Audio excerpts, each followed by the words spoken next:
And here we go, folks. We're just waiting for Kyle to join the call. I apologize for the slight delay there. There was a bit of an issue from a technical standpoint, but I think we've got most everything working now. Thank you, everybody, for joining us. Welcome. If you're new to the channel, and to judge by the number of subs we've gotten just in the last couple of days, we do have a lot of new viewers here. This is our Wednesday night live stream when I actually have a co-host to make sure that I do things properly. And speak of the devil, there he is. Ladies and gentlemen, that man of class, taste, and talent, Kyle Schuant. Kyle, how the heck are you? I think you got the wrong one. Oh my gosh, this is not Kyle Schuant of Adelaide, Australia? No. Oh God. Well, we'll just have to put up with you then. But anyway. Hey, you know you're black and white. I mean, I know you're old school on that, but I don't know that I want to screw with it right now, but I tell you what. I'm gonna take a hot minute here. I'm gonna share a link with you guys. Let me see here. Find this. Howdy, Brooklyn. I'm sorry. Howdy, Brooklyn. I'm saying howdy, Brooklyn. Is Brooklyn saying howdy to us in the chat? Hello, Brooklyn Redleg. Howdy, howdy. Welcome. Let me see. See if I can find this real quick.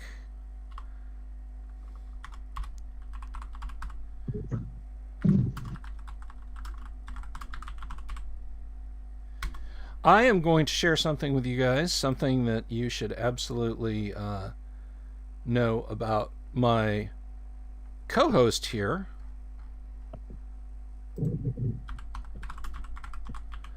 Because not only do I have the advantage of having a co-host, my buddy here, Kyle, has written a role-playing game. A damn fine action role-playing game called Conflict. And we're going to talk a little bit about that for some of our new viewers. Let me see here. I'm going to find that in our little chat history here. Here we go. Oops, let's see.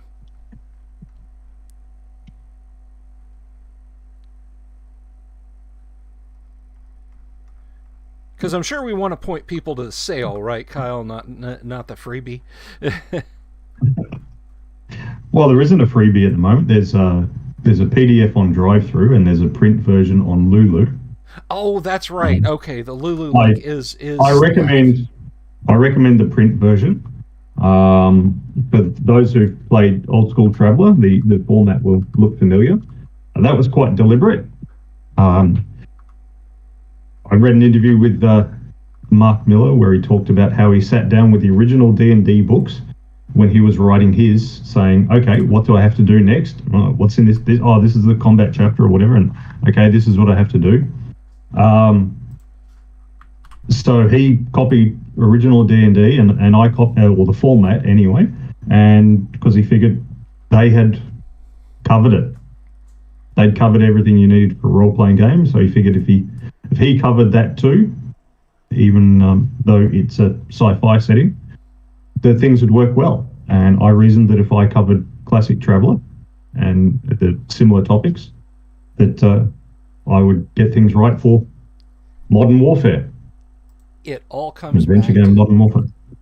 I was just going to say, it all comes back to OD&D compatibility. So I'll let you tell folks a little bit more about that, Kyle. I'm going to see if I can fix the black and white issue. Like you say, I am old school, but I didn't leave this shirt on the charger overnight for it to be shown in black and white. So I'll be right back. All right, so it's Conflict is the adventure game of Modern Warfare. So it's designed for settings like if you want to play out things like the Bourne Identity or the Heat movie. It's not really A-Team or Rambo. It's more your gritty level of stuff, where characters can actually die. Something like the TV show Spooks, for example, it could be done with it. So yeah, characters can actually die. It's a pretty simple system, just got a few stats. The skills are not a huge thing. Everyone's assumed to be pretty competent in everything.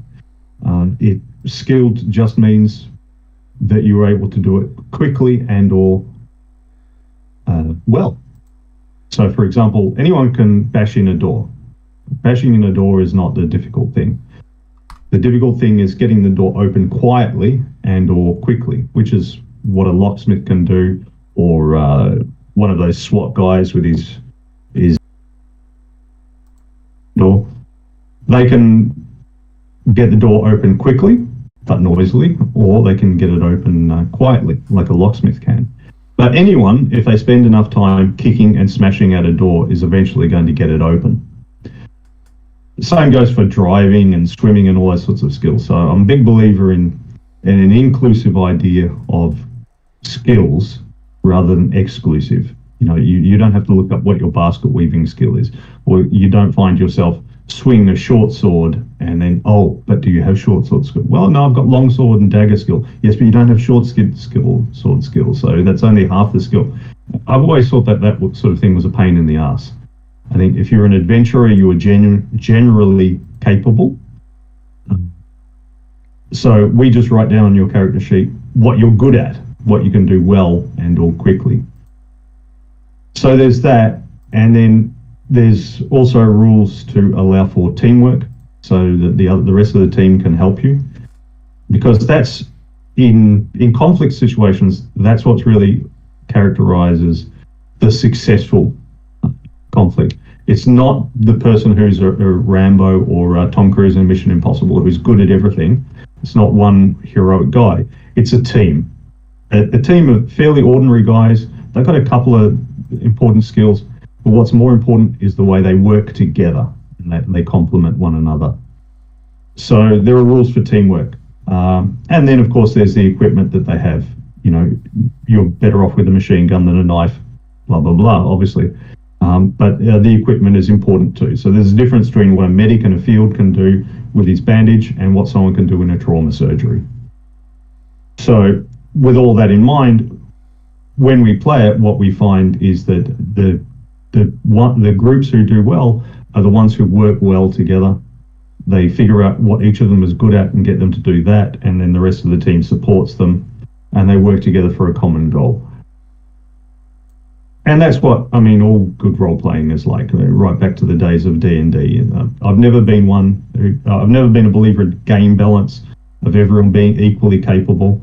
Each character in the group's got their role to play that role, and contribute ideas when you can't, and support the others. It's not about being this uber capable hero who can rush off on their own doing everything.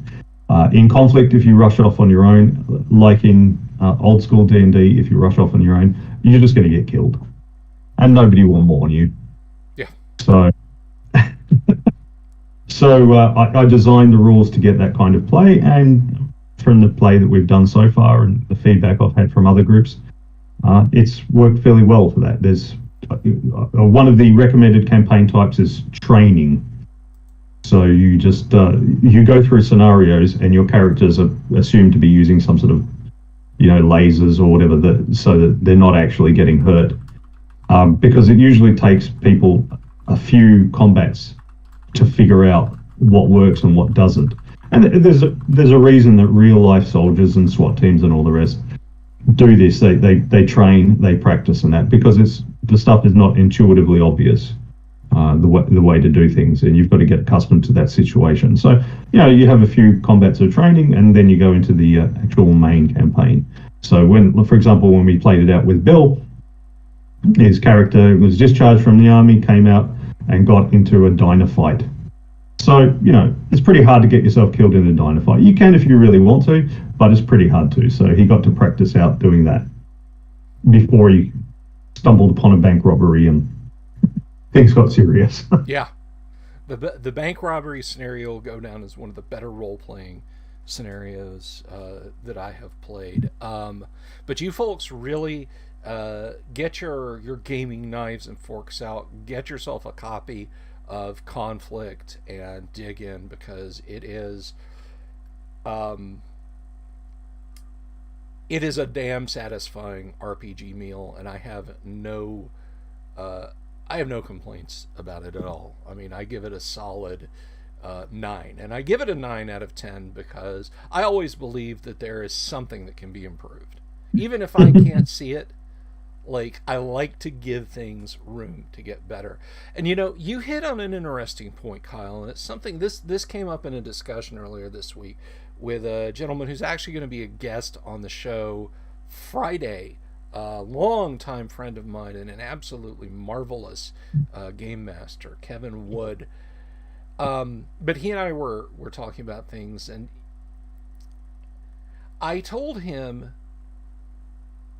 that I had told the story of his years long vengeance plot against a mutual friend of ours, Rob, for killing a Rollmaster character of mine. And I know I've told you this story. Basically, I spent hours with the game master running a Rollmaster game and Kevin building a Rollmaster character. It was the first time I'd ever played Rollmaster, and so they introduced me to the concepts as I built it, and it was this very long drawn out process, and I was excited. I was finally going to get into a gaming group at this bachelor pad that Kevin and Rob and their roommate Jeff lived at. And 30 minutes into the game, Rob critted and killed a character of mine. 5 years later, Kevin invited me to another Rollmaster game they were playing, gave me a quick and dirty, and yes, Kevin can create quick and dirty Rollmaster characters. An accomplishment indeed. Oh yeah. He got kidnapped and charmed by an evil wizard and then set loose back on the party. And then when we confronted the evil wizard, the charm kicked in to defend the evil wizard from the party.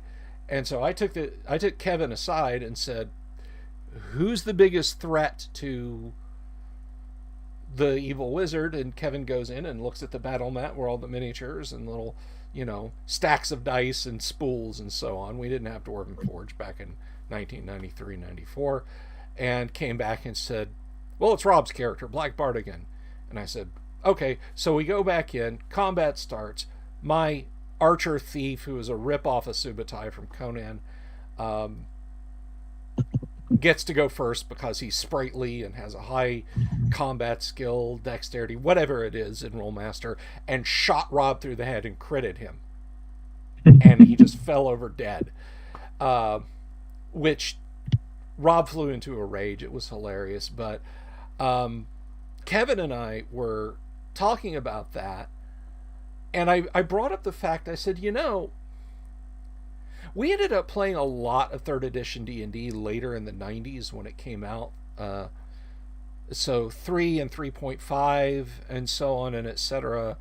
And Paul has a question for you, Kyle. I will wrap this story up very quickly and let you answer Paul's question, because your game is more important than my rubbed raw war story. But Kevin and I got to talking about D&D, and I said, when I first met you guys in '89, you guys just like, it was anything but Dungeons and Dragons. Like, you guys would say, no, if we're going to play a fantasy game, we're going to play Rollmaster, Warhammer Fantasy Roleplay, or we're going to use Hero System with a Fantasy Hero supplement. And I just could not get you guys to play D&D. And then, when 3rd edition came out, we played the hell out of it. But now, when we get together over Discord on Thursday nights, because we're scattered to the 4 winds, like everybody is these days, but especially, just distance and so on. I said, you guys are like, yeah, if we're going to do fantasy, we're going to play OD&D or AD&D. And so we started kind of taking things apart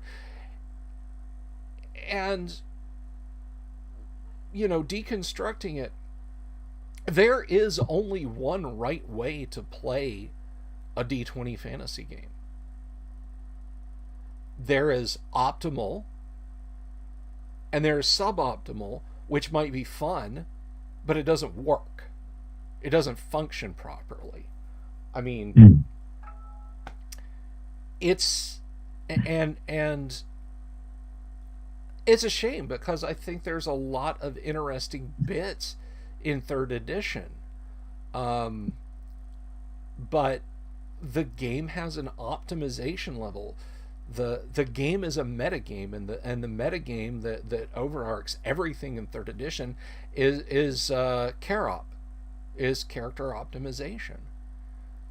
There is a flow chart you can follow, and the path follows one route through first to 20th level of being a fighter in third edition that works. And if you start out, if you're like, you know what, I'm going to make a sneaky fighter and I'm not going to take 5-foot step initially, I'm going to take something kind of sneaky, you just broke it. You literally broke your fighter for all time. Because the feat that follows 5-foot step is like an extra attack, and the feat that follows that is whirlwind attack, and then it just all, it doesn't go that way, it goes that way. It's like I said, that's what put me off it, that I felt like those the tiger parents who say, we want our kid to go to this particular kindergarten so they can go to this primary school and so on, so they can eventually do Harvard Law and become High Court Justice. You're min-maxing your kids. Congratulations. And you've got this 3-year-old there, he still has to wear a nappy sometimes during the day and at night, and you're thinking about his future career. It always struck me as that, So I came to it with the AD&D kind of mentality of like, what does it matter what you like at 9th level? You have to survive first level first. Yeah. Well, I came to mentality. I wasn't even expecting to survive that long. I think the highest I've had is like 7th level, and that's playing in more recent years when the game masters are a lot more soft and let you off. Yeah. So I think the highest I've got it, with a more ruthless game master is probably 4th or 5th or something. So, so I always thought that was a bit silly, and then that kind of put me off because, like, I want to be able to enjoy my character today. You know what I mean? I don't want to have this character is sort of okay, and then I build it so he can be awesome one day. Okay, now I'm awesome. Now what? I want to be able to enjoy my character today, now. Yeah. So the couple of times that I've played 3rd edition, I didn't worry about optimization. I did what I thought would be cool today. Because, most campaigns don't last for years and years anyway. So, it doesn't really matter what happens when you're at 9th level. So I think there's that criticism of 3rd edition, but I think that part's overstated because for most people, it's not going to be relevant anyway. It's only relevant in that it gives them the mindset that they have to optimize their character. But in reality, they don't, because the game's not going to last that long, and then some of their characters will get killed, and it doesn't really matter, if he's only going to last till 3rd level anyway before the game stops. Yeah. Now, if you're starting at a later level, that's a bit different. That's the optimization. But, yeah. Paul says he never liked playing prestige class TM. Play for the present. Yeah, I'm with you, Paul. I'm with you. Yeah, definitely. So now, answering his question, really, that it is a parallel topic because asking, you say weapon stats don't vary much between manufacturer and such, but for hand to hand, you don't use a generic skill as a difference between boxing and jiu-jitsu. Yes and no. So, I wanted to set it up so that there was no optimal. So in my view, firearms caliber and so on only matters in as much as do they get through the armor. Now, in reality, there is actually a difference. The sort of pistols are all much the same and rifles are all much the same, but there is a distinct difference between rifles and pistols in terms of the injury that they inflict on people and the range that they can hit people at and so on. So there is that distinct difference in reality. I watched a nice video about that the other day where they were firing into ballistic gel and stuff, and they say the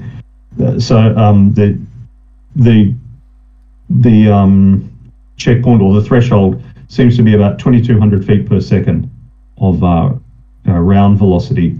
Once it hits that, you start getting a more serious damage. When the round goes into people, there's a sort of it's like a wake, like a wave. But the human body's quite elastic. That's why it waves out and it comes back. The question is, when it waves out, that elasticity, do you reach the elastic limit and kind of snap the rubber band or do permanent damage other than the damage of the round actually going through? Does that wake do any?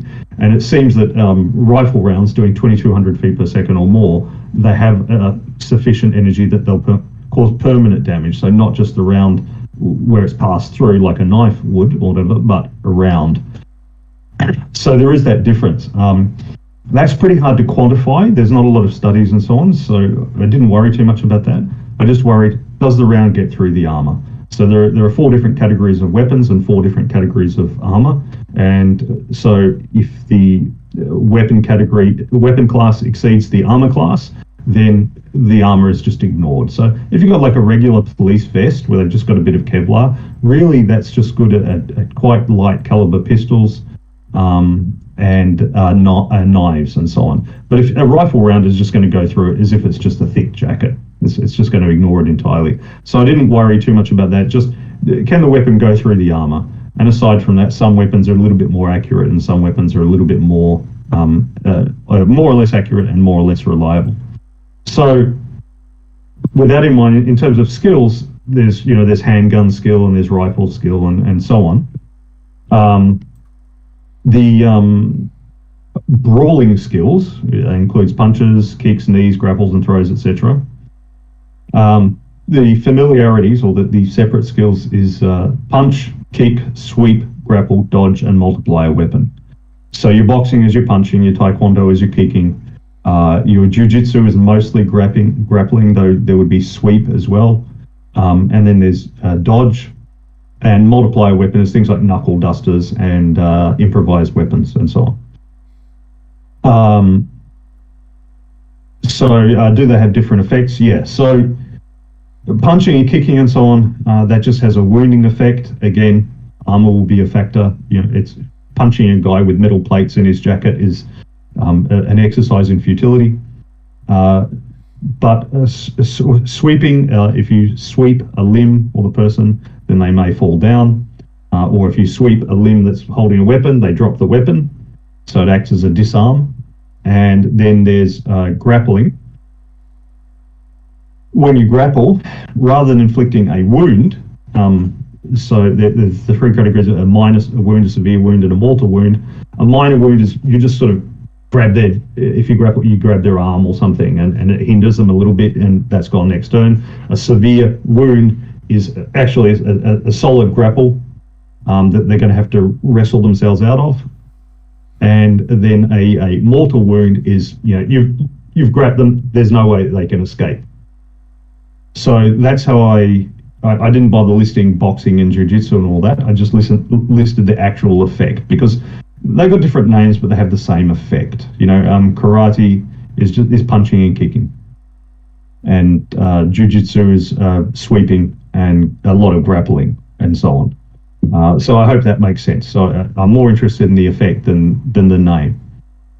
In the end, the game is a little bit more about firearms combat than it is about hand-to-hand combat, but you do have the option for hand-to-hand combat in there. The hand-to-hand combat will tend to be less lethal because it won't go through the armor. And of course, sweeping and grappling people is less likely to kill them. It's more fun when you're beating up a couple of townies in a diner, though. Yeah. So Paul says, okay, so they've been made generic by maneuver. Style would just be flavor. Yeah, exactly right. Exactly right. Right.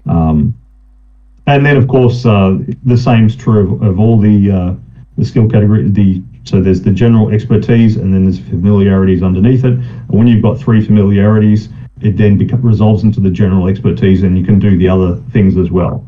So, for example, with the brawling, if you had sweep and grapple, okay, you've just got each of them at +1. If you then add punching to it, you can figure out the kicking, you can figure out dodging, and you can figure out how to use a multiplier weapon. So once you've got 3 familiarities, it resolves into an expertise, becomes +3. So most martial arts will be just 1 or 2 of those maneuvers. The person who's really formidable is the person who's done 2 martial arts in different styles, in different styles. So if you just do different styles of karate or whatever, that doesn't do much in game terms. You can argue about real life, but it doesn't do much in game terms. But if you did karate and jiu-jitsu, okay, now you're the mixed martial artist guy. You've got the general brawling expertise. Punching, kicking, sweeping, grappling, you can do all of those things. And you no longer care that much about style because you've got that general expertise. So I hope that makes sense. Well, and it comes back to kind of looping back out to the discussion about third edition, and this is something I encountered running games for people, particularly people who'd never played original or advanced Dungeons and Dragons first edition, who ask, well, yeah, but I want to do this cool thing. I want, the game doesn't have a rule for me to bound across the bar room, leaping from table to table to get to the head thug who's causing all this trouble. Well, sure it does.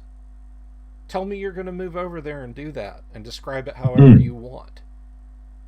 Yeah. There. Well, that's the thing. So again, there's no bounding skill. There's no leaping skill. If I think it's going to be too difficult, I might say, give me a saving throw versus paralysis. If you fail it, when you jump up on the first table, it tips over and you face plant on the floor. Otherwise, carry on. Yeah, well, in the diner fight, Bill picked up a spritz bottle, like a bleach bottle. Yeah. with a spritzer. He picked that up and he wanted to fire it at a guy's face. And I went, oh, okay, I guess that's handgun skill. Okay, yeah. Make a roll. So, and then he missed the guy, but had he hit the guy, I would then have gone to the poisons and other noxious substances rules to see, okay, what effect. Oh, it's probably an effect. Spraying bleach in somebody's face is probably an effect similar to tear gas. In terms of, you know what I mean, it stops them being able to see and breathe properly, and they go, So, so I think that's one of the essences of old school. One is, as Matt Finch said, rulings rather than rules. The game master just says what's reasonable, and the players come up with something, and they go, oh, well, I guess that would be, okay, +1, roll. And so rulings rather than rules makes for a shorter rule book. This is 48 pages.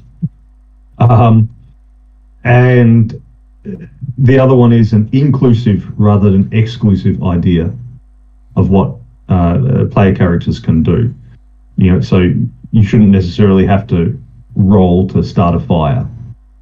So in D&D, you just don't have the fire starting skill. So you just start a fire. Don't worry about it.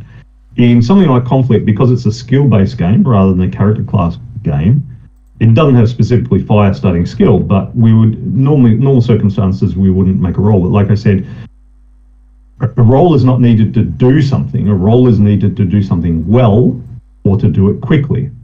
So if you've got lots of time, hey Cerulean, if you've got lots of time, you can go ahead and just start a fire. If you need to start a fire quickly, or if you need to start a fire in a rain, that's doing well if you're starting fire in a rain, or start a fire when there's not actually any wood around, okay, now you might need a roll. That's, so I think that's a difference in the old school mentality and the more modern one. Yeah.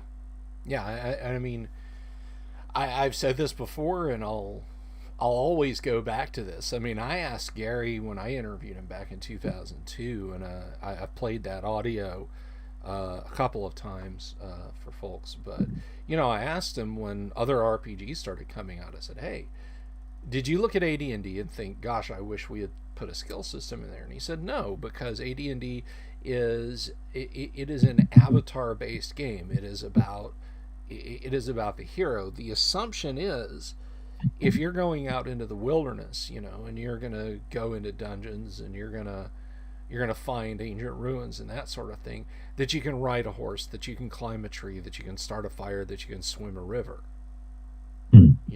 that you can snare a rabbit to eat if you need to, because the Well, game. I think it's an upbringing thing too.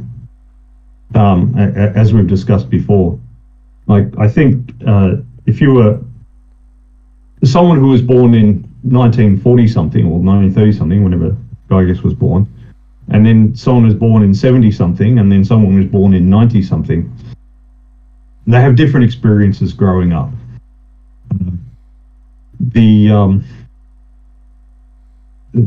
It's like so my son's joined the Scouts recently, and he got we found in a bookshop the Scouts Handbook from 1935. It was originally written in 1910 or something, and it talked about things like what to do if you come across a dead body. It said you shouldn't disturb it, and you should make notes of what you see while you're waiting for the police to come, and so on. You should make notes saying that many a murder investigation has been messed up by people messing with the body and messing with the scene, so you shouldn't do it. And I don't think that appears in the Modern Scout Handbook. No. What do you do if you come across a dead body? I mean, you talk about Gary and upbringing. It wasn't to me, but I remember like seeing an interview with him, and he was talking about being a kid in southern Wisconsin in the 1940s and 50s, and like, it's summer, what do you want to do? I don't know, let's go to the hardware store. And you could, they just walk in and say, hey, can we buy a couple of sticks of dynamite? Sure. Yeah. Just, yeah. Well, even in the 1970s, I was in a rural area. It would not have been true in the urban area, but I was in prep or grade 1, and a kid walked into the classroom with a .22 long rifle. Well, the rounds were short, but the rifle was long. And the teacher said, oh, what have you got that for? And he said, oh, Dad said, in case I see any rabbits or foxes or anything on the way to school. And the teacher said, righty, unload the weapon and put it over there by my desk. You can have it back at the end of school. And nowadays, they'd call on the Special Operations Group cops and be on the national news. Yeah, hell, I'd hear about that. I'd hear about that here in the States. Yeah. It was a different time. There were more kids were living rurally or in small towns. More kids were spending time running around in the bush, starting fires with a couple of sticks and so on. We can argue about whether it's a better time or not. It was a less safe time. The kids had fun, but a lot more of them got themselves blown up and stuff with those sticks of dynamite. That's very true.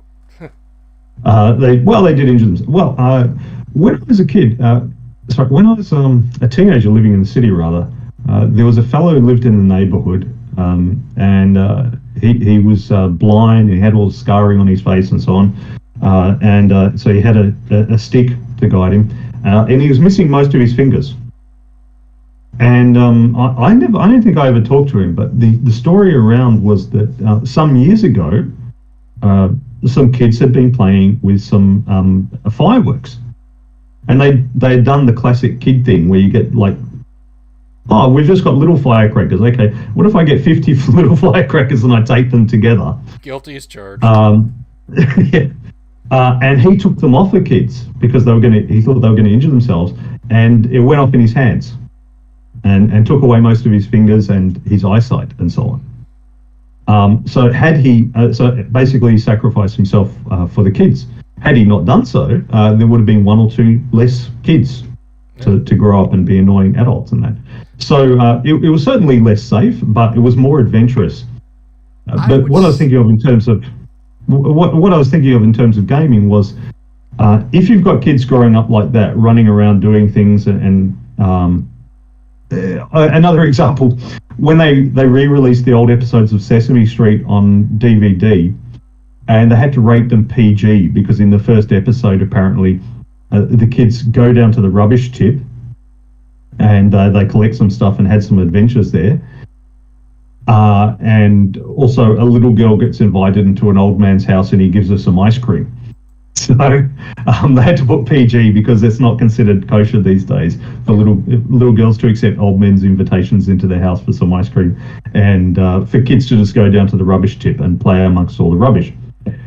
But anyway, if the kids have grown up like that, if they survive, which not all of them would survive that, but if they survive, they're going to grow up to be more capable. You can assume that they can start a fire, they can pitch a tent, they can swim, and they can run and so on. Whereas if they've grown up spending all their time with this sort of stuff, you can't assume that.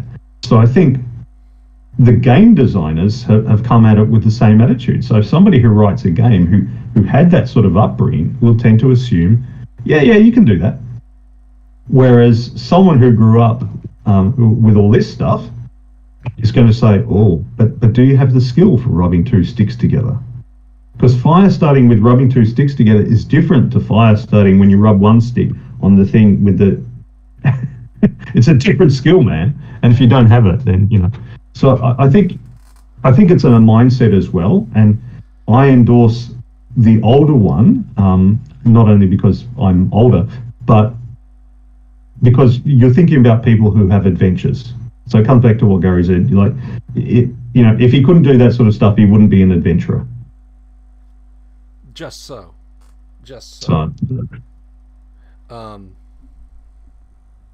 Yeah, I mean,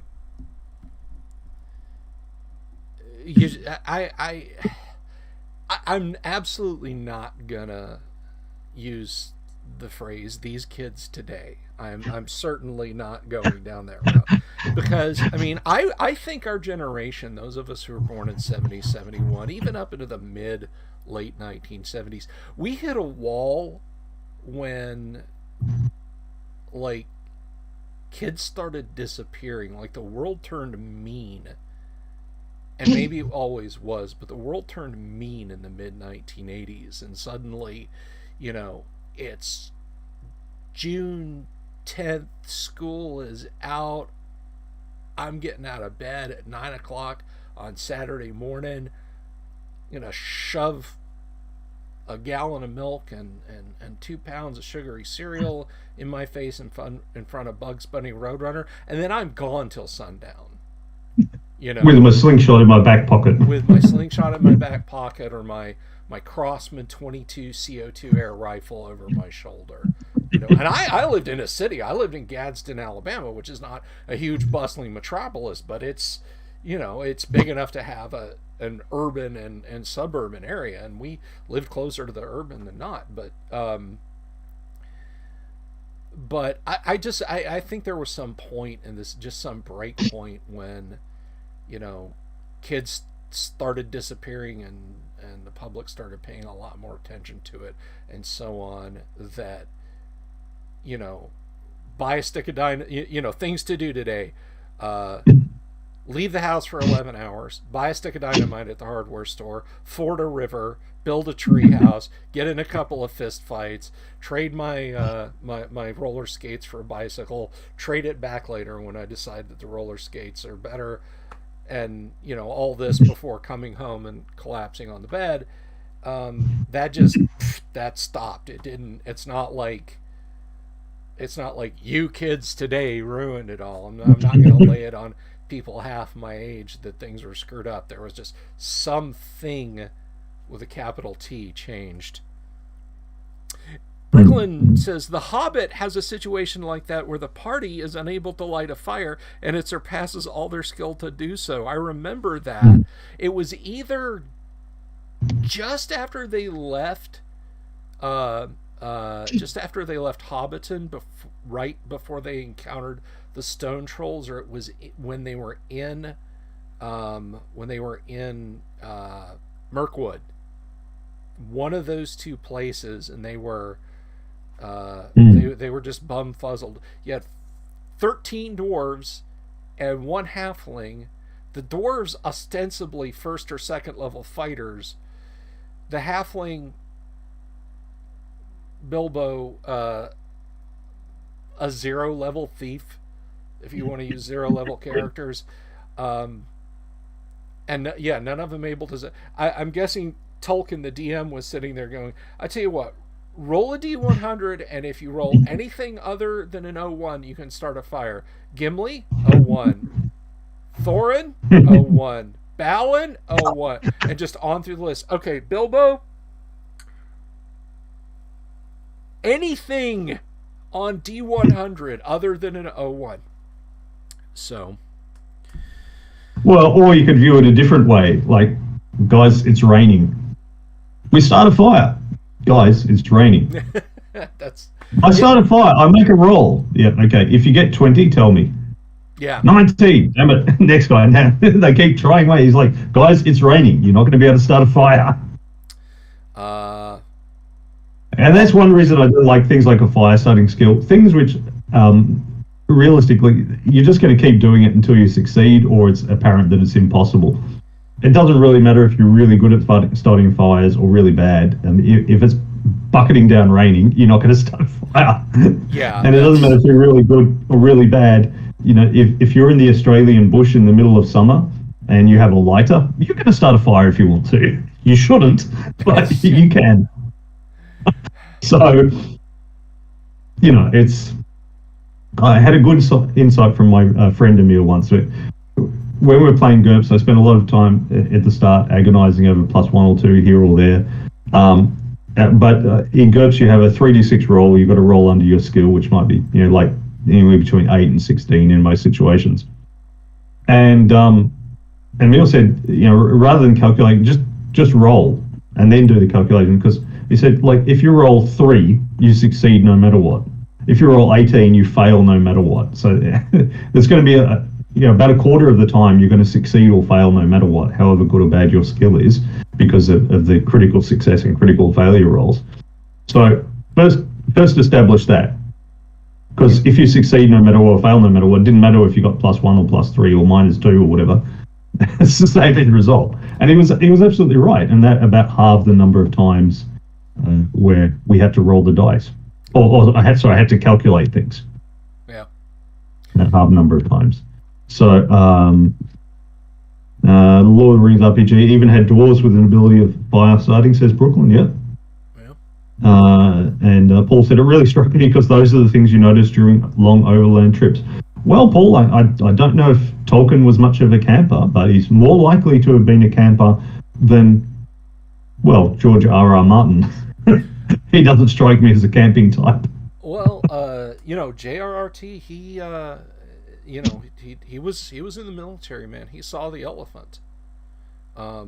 And trench sickness and eventually sent him back to the rear, which probably saved his life. Most of his classmates, like, they joined up and they shipped out together, and he got trench sickness so bad that they sent him to the rear. And I think now, Tolkien scholars, if you're out there, please correct me on this, but I believe he just missed out on the Battle of the Somme, and that is probably why we have the Lord of the Rings and the Hobbit today, because he was not there, because most of his class was wiped out. Camping the hard way, that's I'm going camping. It's funny that this comes up. I didn't know if I was going to bring this up, but as Kyle knows, I tend to avoid polemics and beating on the pulpit. I'm a very calm, even-handed guy when it comes to things, and I don't really hold strong opinions. But there was a bit of this. This came up this past week, and for those of you who've been living under a rock, and by a rock I mean a giant stone. I don't mean living under Iraq. That's not. Saddam Hussein tried that and it didn't work out well. It didn't end well.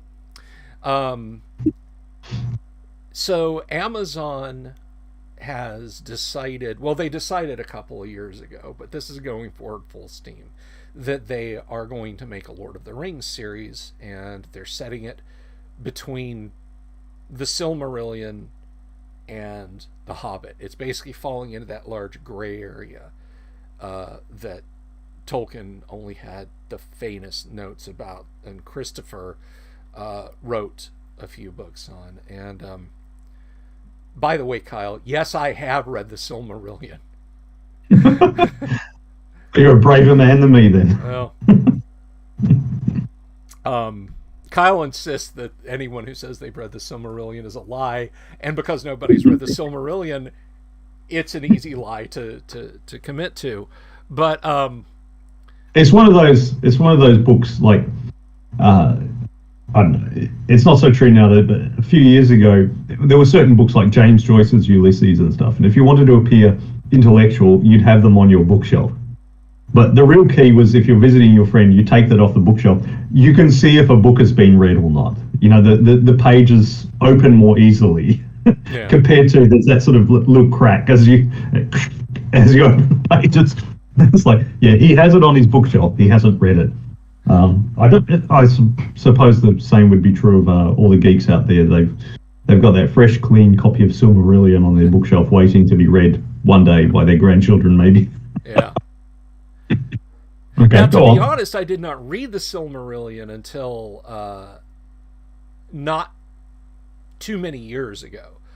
Like, when I was a kid, I blitzed through The Hobbit and The Lord of the Rings, when I was 8-10 years old, and I was like, oh, this is phenomenal. There's another book? Well, I'll read that one too. And I kind of had that React meme where Gaston is looking at one of Belle's books, and I was like, this book isn't about hobbits. This is a Bible. Pretty much, yeah. But the Amazon TV series. The Amazon TV series. So Bezos reportedly said, I want the Game of Thrones. So he's getting it by all accounts because can we have the Game of Thrones without so many rape scenes? Well, we're getting a porny, graphically violent Middle Earth. I'm happy with the graphic violence, but not so happy with the porny. I like to keep my violence and porn separate. It's and that's where we're going to leave that. We're just okay. That's cool. We're going to move on. Well,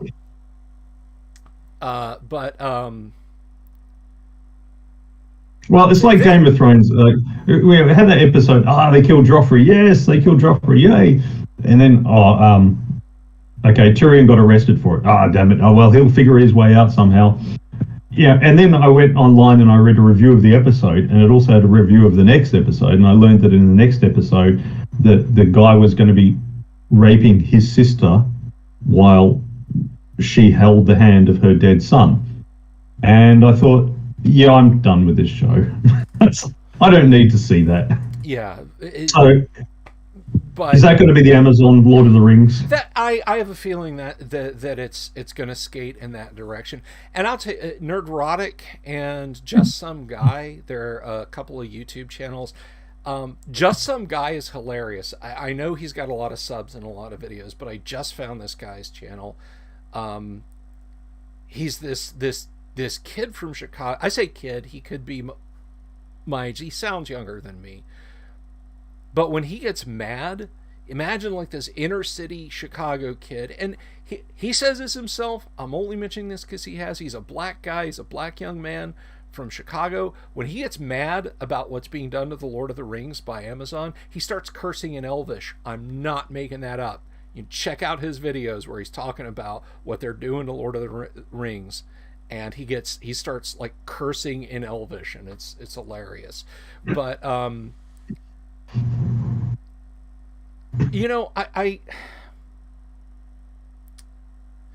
earlier this week it was announced, and this is relevant. I am going somewhere with this, and Kyle, I think you're going to agree with this analogy, even if you don't 100% get it.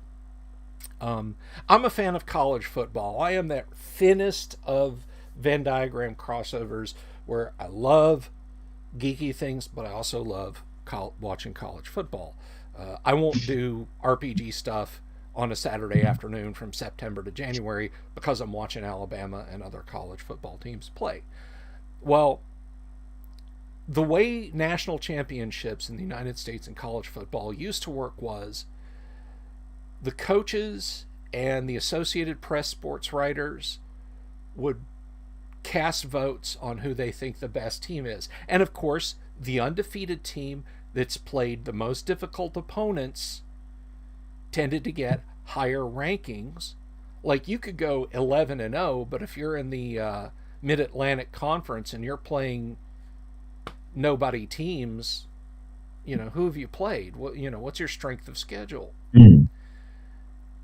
Well, that didn't sit well with some people. They said, well, is that really an assessment of who the two best teams are? So they started something in the early 2000s called the BCS, where the voting kind of tightened up and they got a committee system in.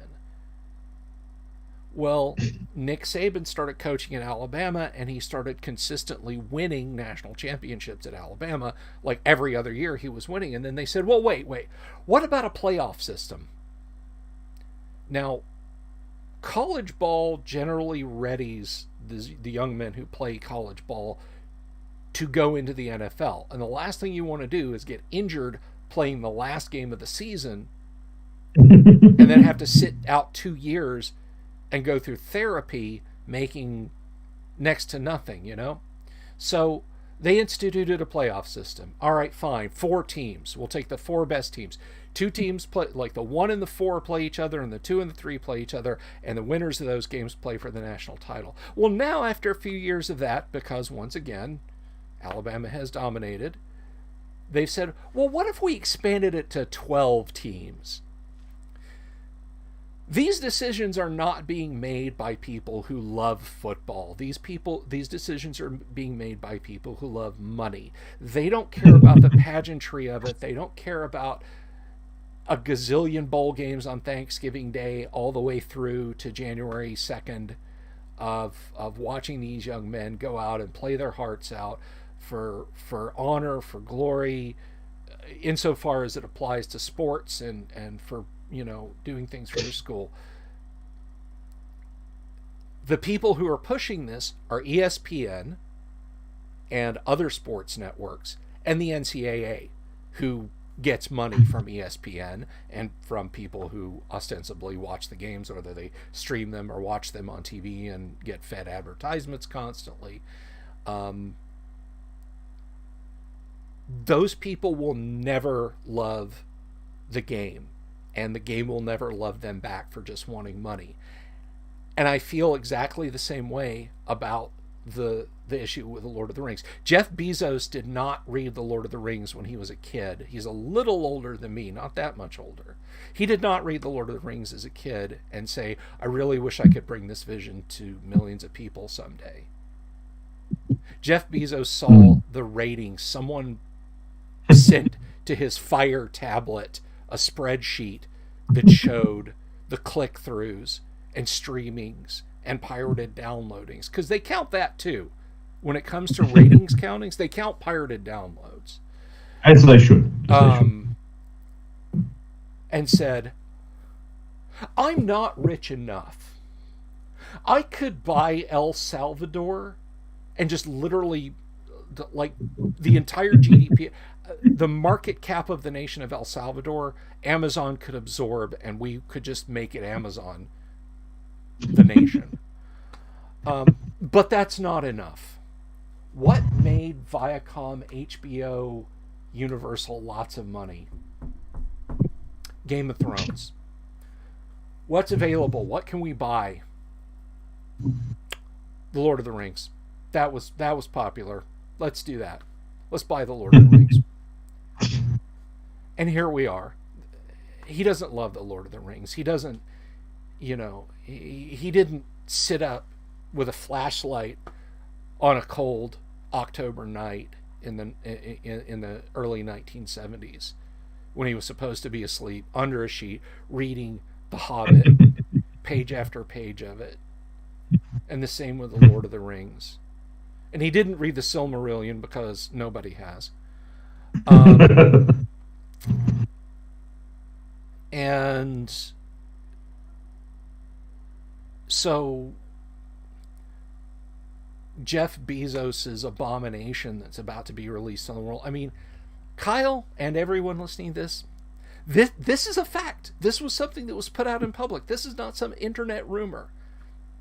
In a trade paper, like it's crazy. You can go online and find job listings for like, oh man, I hear they're making another Star Wars movie, and then you go look in Variety's website and job listing. It's like looking for somebody to work on a Star Wars movie. It's nuts. But in a trade paper, Amazon advertised that they wanted an intimacy coordinator. Okay, so there's going to be heaps of sex scenes then. Who is, yeah, exactly. Somebody who is there to coordinate the filming of the porny parts. And the person they got is the person who did the porny parts for the Game of Thrones TV show. I love it. The intimacy coordinator is such an example of a bullshit job. Yeah. Love that. Yeah. It's like, what, two grown-ups and the 12 friends who are all watching, can't they figure this out for themselves? Yeah, it's just it's a great bullshit job. Well, Tolkien was all about the environment. Well, all they need to do is hook a rheostat up to his feet at this point, and all the clean energy Southern England needs will be produced by him spinning in the grave. at what they're about to do with the Lord of the Rings, about what they're about to do with Middle Earth.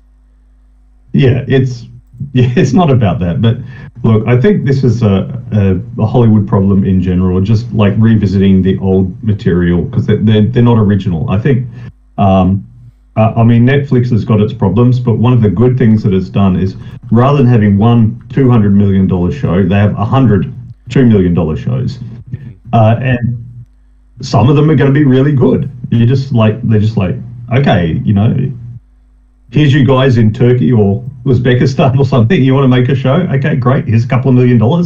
Go for it. And then they put it out there and they release it here and there, and some of them will be awful and bomb, and some of them will be fantastic, and launch people's careers. They just let it happen. Like I was saying on Ishiro's show about game design. There's been over 1,500 role-playing games written over the years, according to John Kim's list of role-playing games. Go ahead, write your thing. Probably nobody will read it. It doesn't matter. You write because you have something to say. You make a show because you have something to say. You think it'd be a cool story or whatever. Rather than just revisiting the old stuff and trying to modernize it and stuff. Come up with your own stuff. Come up with your own fantasy world, or do some period of history. We've got Bernard Cornwell doing all those historical books about Anglo-Saxon England and so on. There are plenty of eras that just haven't been visited in film and in TV series. We've got a few ones about ancient Rome. But what about Rome in the 5th century, as it was declining, and half of them were German? What about Rome then?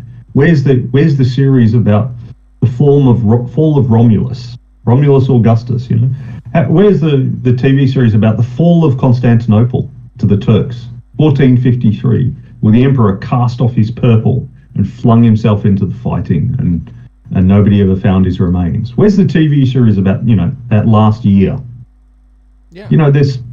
Hey, to their credit, the Turks have probably made one, but it's probably I've seen a lot of Turkish. I've never heard of it. Yeah. Yeah, but there's so many periods of history that we could look into. But we've done World War II. But where's the movie about the Malayan emergency? Where's the movie about the Mau Mau rising in Kenya? There's so many things out there that they could do, the conflicts in history, and the peaceful times when there was a lot of politicking as well. The long peace that was in Europe with, only the Crimean War between Napoleonic Wars and World War One. Was that long peace?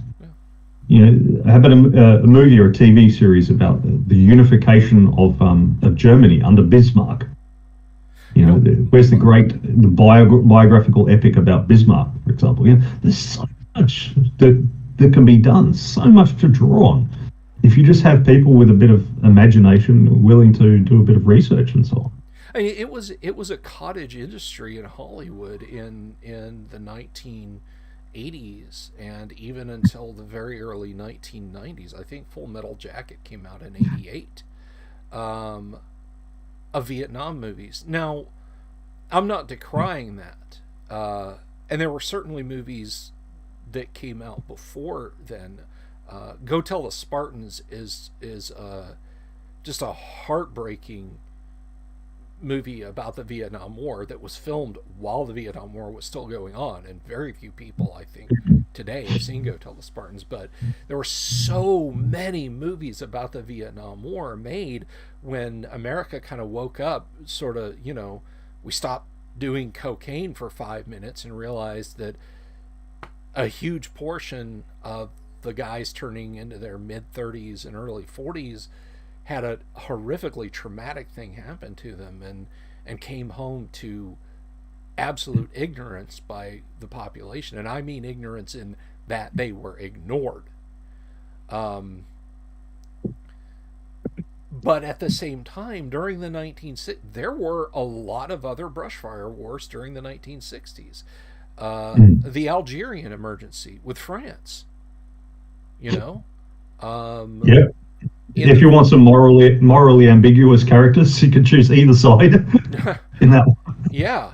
You could do it following the career of one guy, because there were a number of Wehrmacht soldiers, and the French tried to exclude the actual SS guys, but Wehrmacht soldiers who were fighting there. They're at Stalingrad or something. They make their way back to Germany eventually, and then they join the French Foreign Legion and go and fight in Algeria and French Indochina and so on. Yeah. You could do a biographical epic of one of those guys. Yeah, with a lot, or the Germans who showed up in the Arab countries, advising them on how to fight Israel. All those guys, and there's so many stories out there to be told. You don't just have to buy Tolkien and that, and go ruin something else, Bezos, I guess is what we're trying to say. Yeah, Brooklyn says, do the rise of Askew of the Songhai Empire if they want to tell more stories about Africa. Absolutely. Not just yet another American slave epic. Yeah. And Paul says Mike Pondsmith mentioned wanting to make a game during the Bronze Age collapse and the invasion of the Sea People, so I had to take the cold shower afterwards. But well, you know what? That would probably be RuneQuest, because RuneQuest, the original RuneQuest, was pretty Bronze Age, really. But yeah. Raphael Ganowitz, a man to whom the quote is attributed when they asked him, do you feel anything when you've killed human beings? And he said, I don't know. I've never killed any human beings, only communists.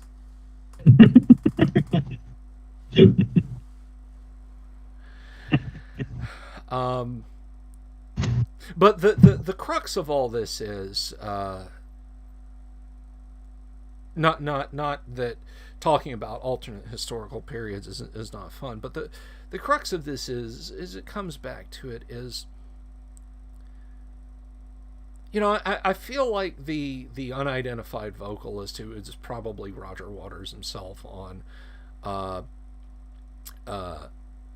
the final cut, there's a track, very tongue-in-cheek title despite the seriousness of the album, called Get Your Filthy Hands Off My Desert.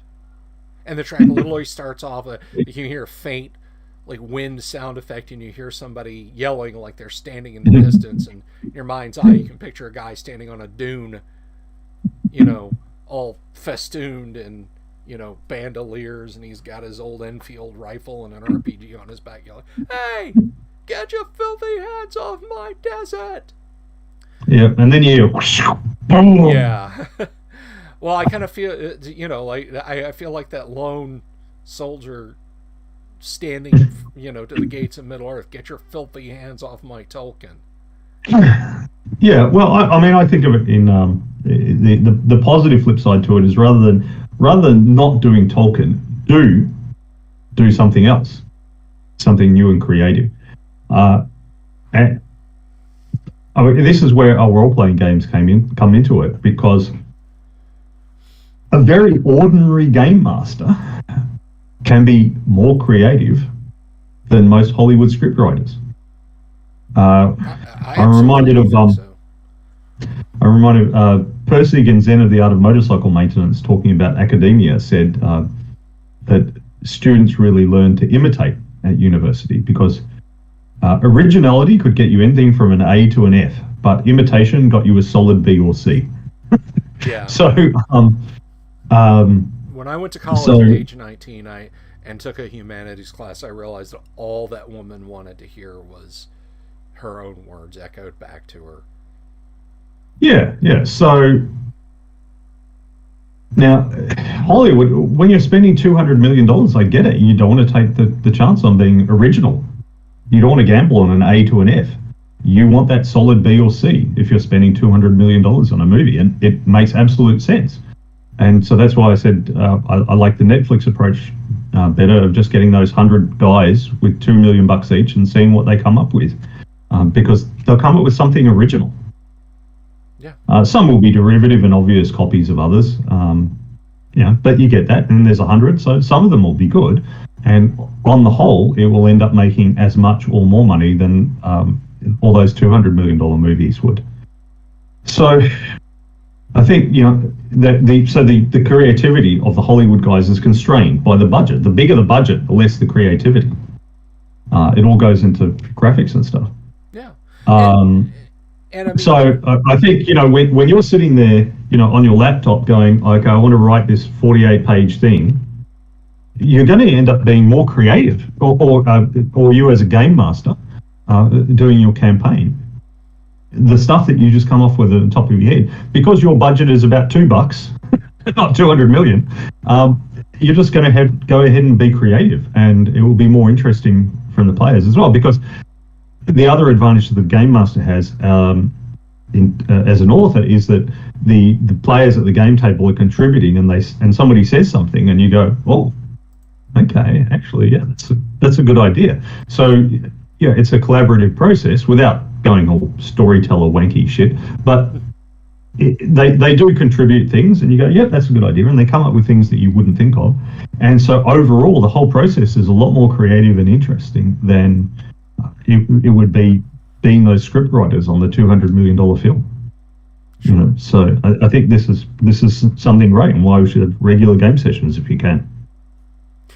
You could sit down, like, I kind of touched on this when I was talking about FASA yesterday. And by the way, Kyle, it is confirmed that a bow and arrow does shoot farther than a phaser rifle in FASA's Star Trek: The Role-Playing Game. We looked it up.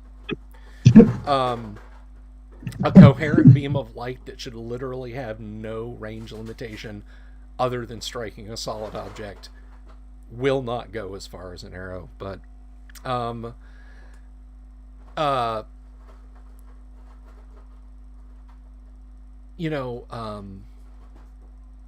FASA created massive amounts of source books. By my measure, when I say massive, I mean there's people who have multiple bookshelves of Pathfinder and GURPS, who would look at the 2 or 3 foot thick stack of BattleTech universe lore and go, amateurs. I get that, but the initial lore of BattleTech, even when they first introduced the role-playing game part of it, because it was a war game originally, a 2-person war game, was the universe has gone to shit. They can't make battle mechs anymore. Your life is meaningless. If a lucky missile round finds the cockpit and they can pick up enough parts from other destroyed mechs to build a new cockpit and hose your remains out of whatever they don't have to rebuild, the universe is just going to grind on towards its final goddamn rung end, and it doesn't matter. It was a very bleak, grimdark, not quite as grimdark as 40K setting, and the slogan was, life is cheap, machines aren't.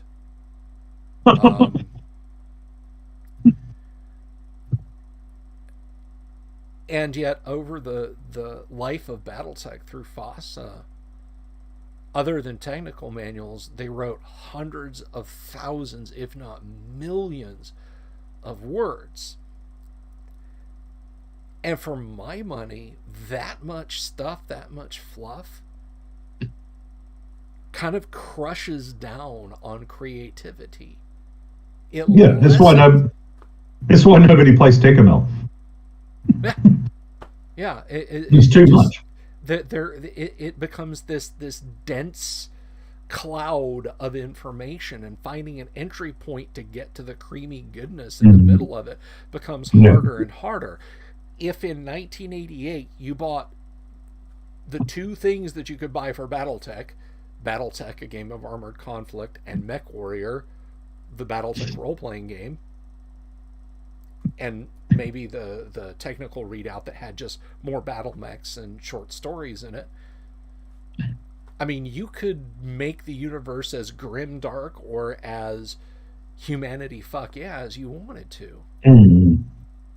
But just a few years later, by 1995, there were dozens of novels, a couple of source books for each house, and then you had the clans,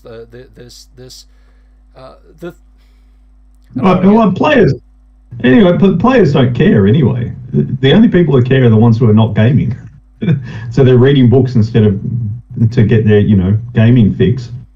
They're reading books instead. The ones who are actually gaming don't. Yeah. They don't read those books. They're not interested in. The players don't care. It's like there's a great webcomic. I assume it's still online. DM of the Rings. I've heard of it. And it's basically just going through the Lord of the Rings movies with little screen grabs of them, and they're treating it as a bunch of D&D players. And it starts off with it, in the time of blah blah. The GM going like that, and the players going, "Holy epic backstory, Batman!" And they're just talking shit amongst themselves while the words scroll behind them.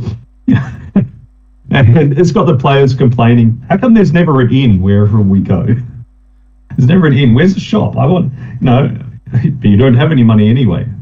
What do you mean I don't have any money?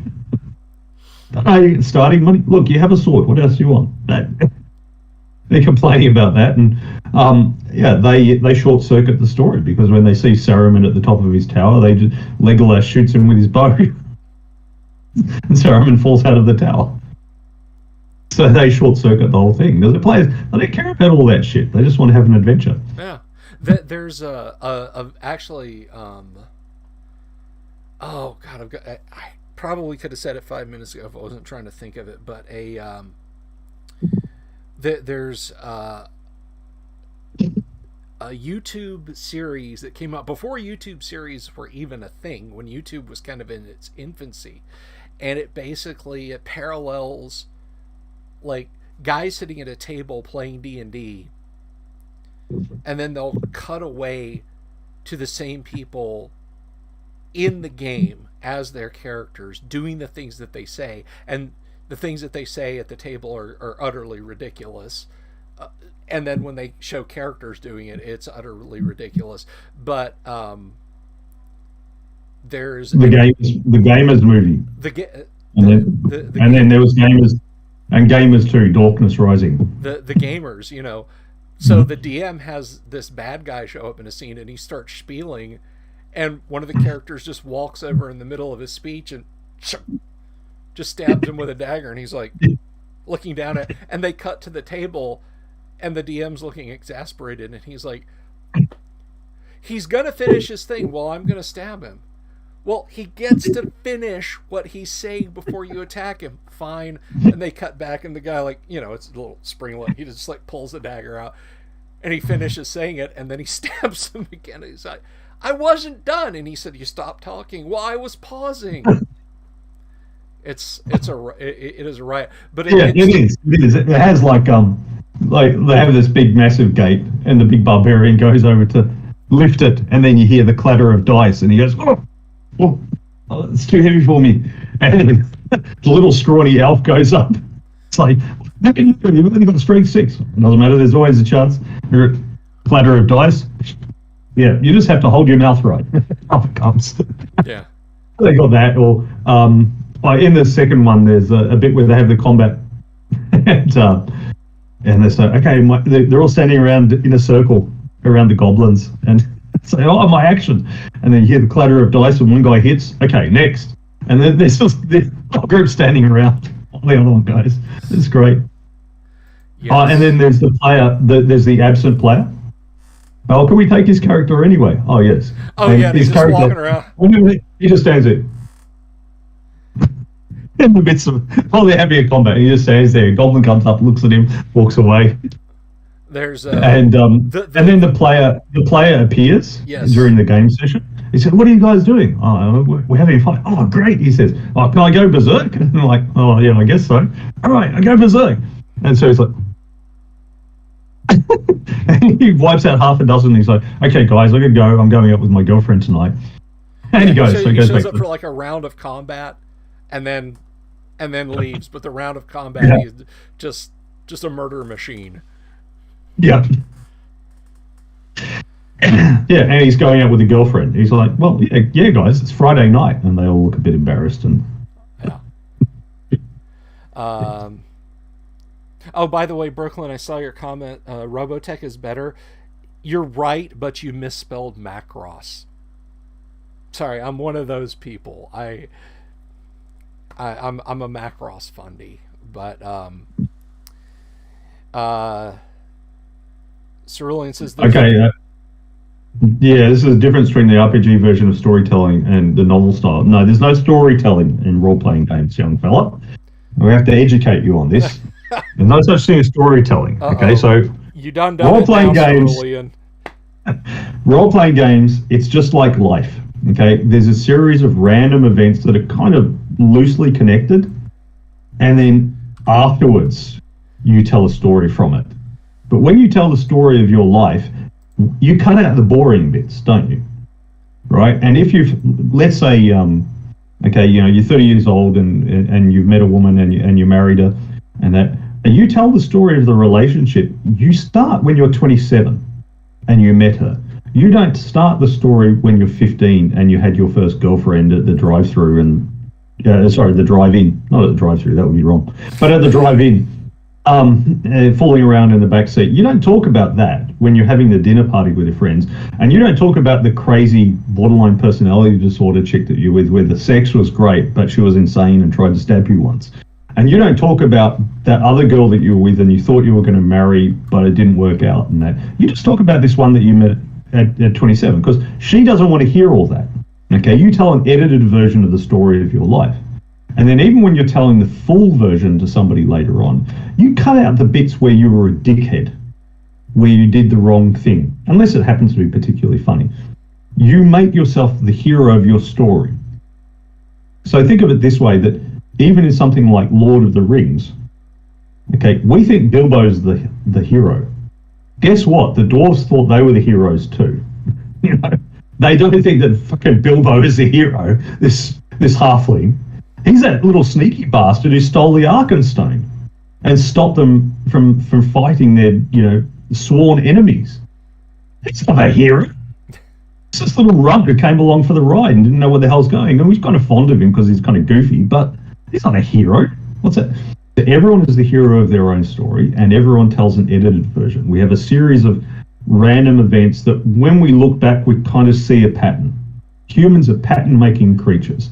I've been reading this a great book about it, and it talks about how even if you just show people an image on a screen of like a square and a triangle moving about randomly and bumping into each other, people will say, "Oh yeah, the square's trying to be friendly with the triangle, or they're fighting, or whatever." They'll tell a story from just this fucking inanimate objects moving around, bumping against each other randomly. People will tell a story from it. This is what human beings are. We are storytelling creatures. But the events happen, and then we tell a story about it. We don't aim to create a story at the beginning of the session. And that's why it's funny that the villain's big speech gets interrupted. Because if it were a planned story, his speech wouldn't get interrupted. But in fact, it's a series of events that are sort of random, semi-random and semi-loosely connected. And we tell a story from it afterwards. And the story would be, he was going to do a long speech and I just stabbed him. That would be the player's story.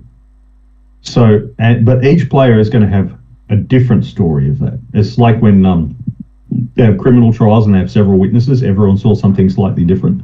None of them are wrong. It was just from their perspective. But we never tried to create a story in a role-playing game because that would take out the game part of it. You're playing a role and you're playing a game. But the essence of a game is that it has an uncertain outcome. It's not much of a game if the outcome is certain. That's why, maybe when you were a kid learning chess and there was your old granddad, he let you win sometimes. Because he could beat you every damn time, but that would be boring. It's only a game if the outcome is uncertain. But if you start to try to tell a story, the outcome is not uncertain. You know what the outcome is going to be. Everybody wins and we all get treasure and we're all happy. No. The outcome must be uncertain. Your decisions and the dice must be able to fuck you up badly. The outcome is uncertain, and that's what makes it a role-playing game. We don't do storytelling. Storytelling is what we're doing while you guys are sitting there listening passively. Listening passively, yeah, that's fine, but Pat has a good insight that RPGs are a vehicle for people's latent psychopathy. Yeah. Which I think is... I mean, it's not wrong. I think that's something we can all agree on. Well, we lost your audio, Kyle. Oh, there you are. You're back. Yeah, I'm here. But yeah, no, the latent psychopathy thing. There was some talk of this. I think it was. Now I was Ishii didn't stream last week, and I was on the previous session. They were just kind of wild and woolly tales from around the tabletop, and yeah, you do run into the cat piss men, 300-pound shaggy guy in a cheesecloth thin heavy metal t-shirt who wants to play the drow stripper ninja lesbian every time and wants to go into exacting detail of what he's going to do to the male bandits they've captured. That's when you pretty much got to put your foot down and say, hit the road.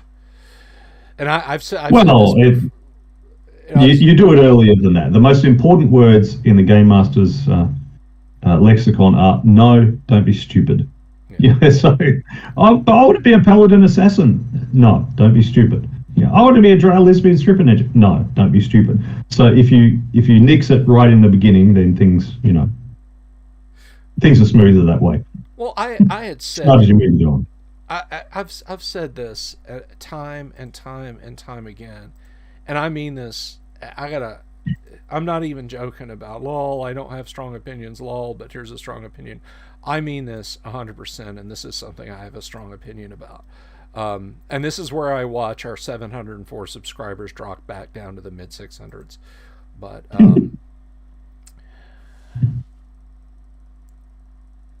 you need to gatekeep your hobbies. Yes, gatekeep. I don't mean say you're a girl and you can't play, or you are disabled and you can't play, or you are a person of another race or persuasion or whatever, and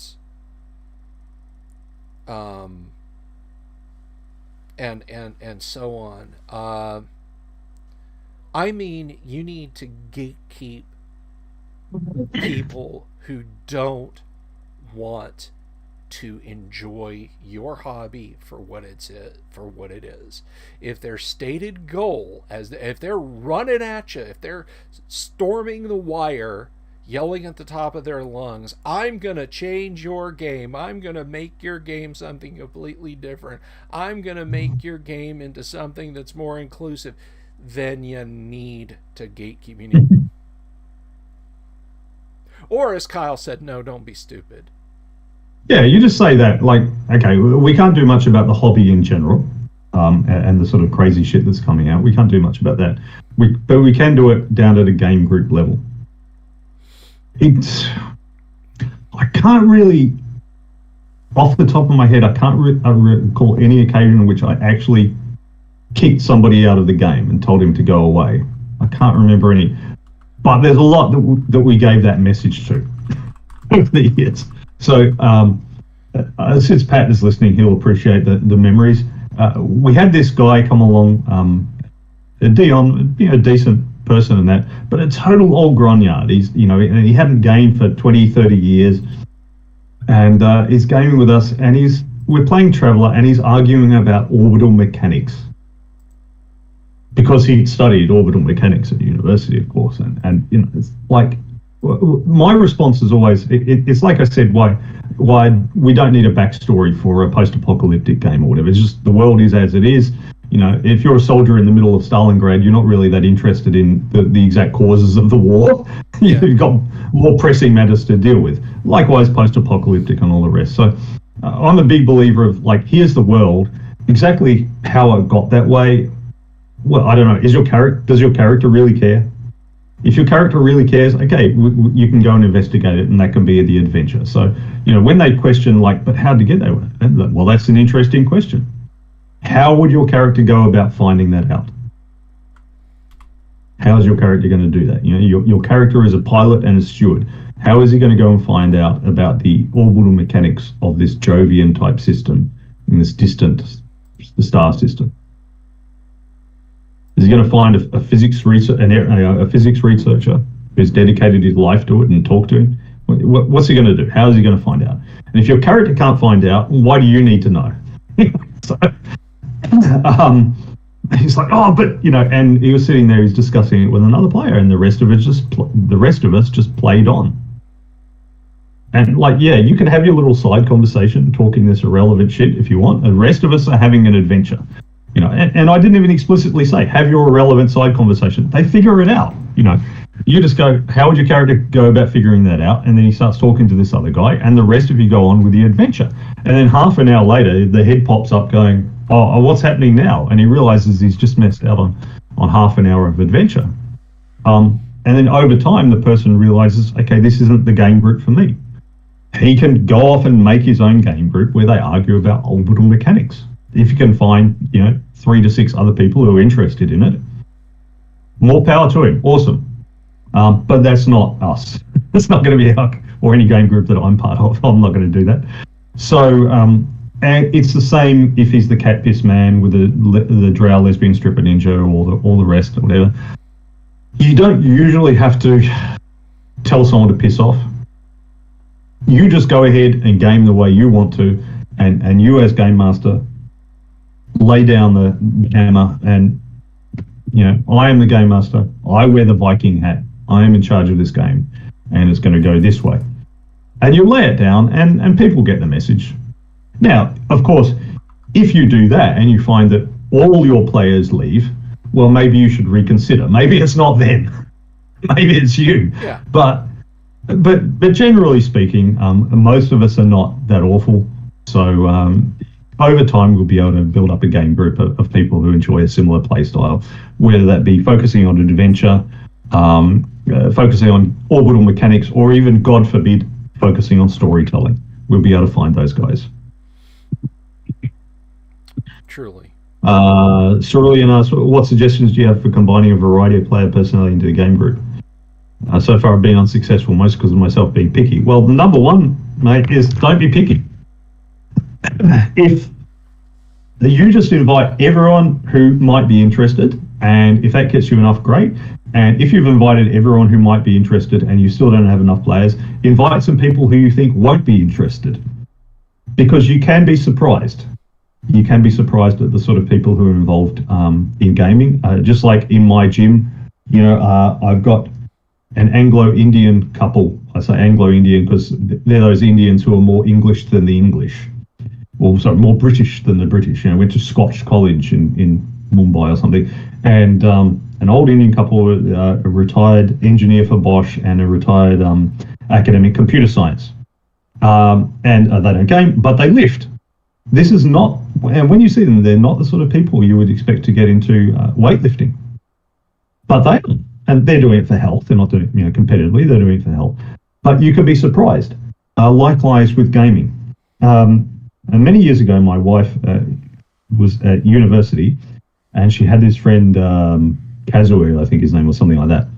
And he was a pretty sociable guy. And once a month, he'd have a barbecue with everyone new that he had met that month. And he'd get them together. And my wife, then my girlfriend, we went along, and I talked to a few people, and mostly I wasn't interested. All these people studying commerce and things like that, and I didn't really have much to say to them. But right at the end, as we were packing up, there was this guy. And I said, "What are you doing?" And he was doing a PhD in economics, which I have absolutely no interest in whatsoever. And I thought, that sounds like a really boring person. And I certainly didn't think he would be interested in anything I was interested in.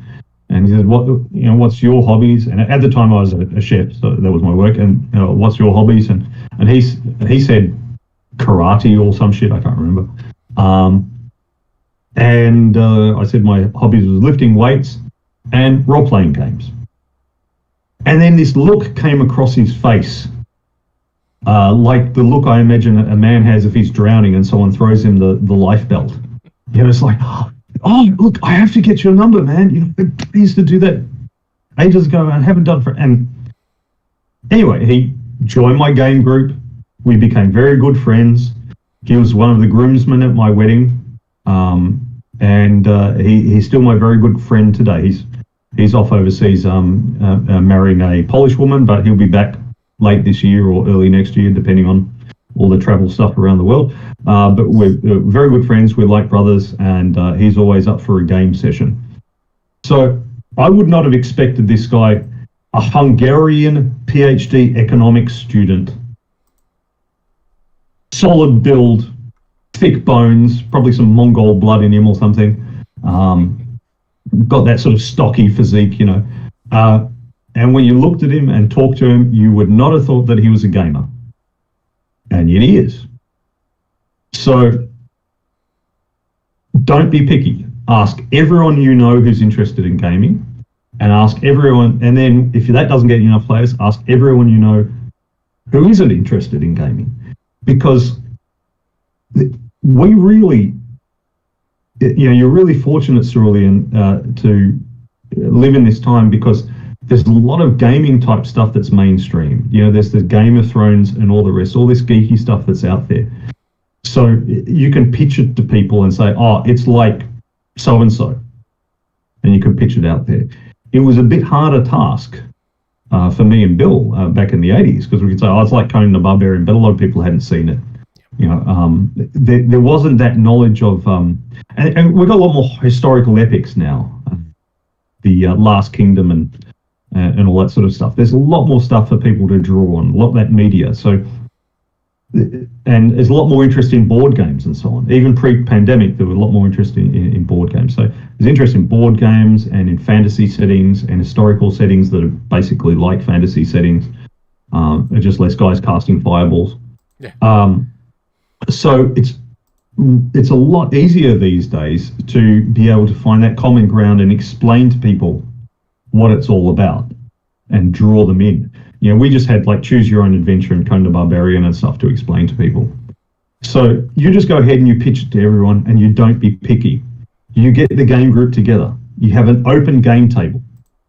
Everyone who is willing should be able to show up. Now that open game table, I write about it in one of the blogs at vikinghatgm.com. But the open game table, you'll find 5 or 6 people in a game club where people come and go, and you let anyone come, just sit down, roll up a character, go for it. And you have 5, 6 people, and then 1 or 2 won't show up next week, another couple will, and there'll be a couple of new guys as well. And then after about 8 to 12 weeks, usually it kind of settles down. So I kept stats of it, and the most I think I had um, players at once was 9 players for a traveler game. There's 9 players in one session, um, and it was about 14 or 15, I think, different players over 3 months. People come and go. You let them come and go. You don't worry about whether they're compatible with your vision of gaming or any nonsense like that. You just let them come, and if they enjoy it, they'll stay, and if they don't enjoy it, they'll wander off. And the people who are interested, it may surprise you. It may surprise you. So don't be picky. Bring them all in. Have an open game table, and just let the dice fall where they may. Let the chips fall where they may. Let things happen, and people will sort themselves out to whether or not they think that works. Do you agree, Bill? What do you have to add? Um, yeah, I mean, to kind of get into some of the nitty gritty, if you're going to do that, if you're going to do your open gaming table, do it like at the game store or at the food court Yeah, at the mall or wherever, yeah, not at your house. don't yes, yeah, yeah.